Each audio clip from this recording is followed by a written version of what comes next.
Segirinya Muhammad fight hard. Segirinya Muhammad fight hard. Yatugamba tetugamba nga rest in peace. Tugamba nga chimu fight hard. Okusinzira ku baana 14 be bajjayo nti naba Muhammad Segirinya. DNA zagenzo okukomawo. Abaana bano ani ali basonyiwa. Segirinya Muhammad oluvannyuma lw'okufa kwe abaana 14 be baleetebwa. Abaana bano okusinzira ku baana 14 be baleeta nti ba mugenzi Muhammad Segirinya. Ne DNA test eno yandibadde nnungi nnyo singa mugikendeeza kasente ate so buli muntu yenna asobola okubeera nga ajja affordinga.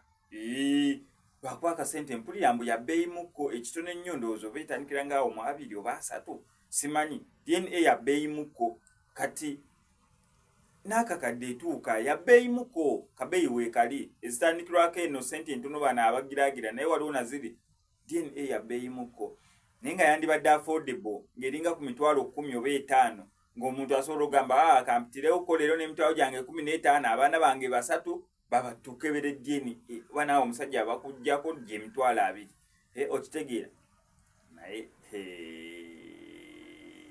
Muhammad Segirinya yonna gyali kubanga baleetako n'omwana omuto mu lumbeerwe yali mu myezi kyokka nga tumanyi ya time eyo Segirinya yali mu kkomera okuva mu kkomera musajja atu yaddusiddwa mu malwaliro wino simanya Nairobi agenzeewa biki Segirinya Muhammad yagenda okufangana n'omwana ow'emyezi gyalinga 3-4 naye nga Segirinya Muhammad musajja wattu okusinziira ku DNA gye baakoze abaana babadde 14 kyagenza okuzuuka okusinziira ku DNA nga abaana 4 bokka be bakakasiddwa nti be ba Segirinya Muhammad nga abaana 10 tetumanyi bataata baabwe naye nga bamaama baabwe bakikakasa bulungi nnyo nti abaana abo b'omugenzi Segirinya Muhammad kati abo anatungiza nanoy goodbye.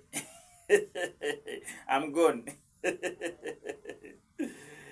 Kitalo nnyo kitalo ddala Segirinya Muhammad olaba n'omusifu omulambo bagusiba abaana kati ate olwo omulamu ate naddala gw'omwavu atalina kasente kagenda tola baana ku DNA towedde gwe Katonda wange kamusaba subscribinga no Cosmex Media tujja kwala ngomisinga updates naddala nga zino omuyimbi yenna ayagala okukola oluyimba lwo mu audio studio ennungi jangu tugiina wano Cosmex Media ate naawe kenyini omuyimbi alina oluyimba lwo lwa audio nga neyagadde okukola music video ennungi kugambe wano Cosmex Media tulina cameras ez'omulembe zifulumya 6K 4K zonna z'oyagala on top of that nga promoting oluyimba lwo lusobola okubibwa ku TV stations ez'enjawulo ne radio stations ez'enjawulo gwe tukubuleko ku enamba y'essimu ebisigadde obitulekere.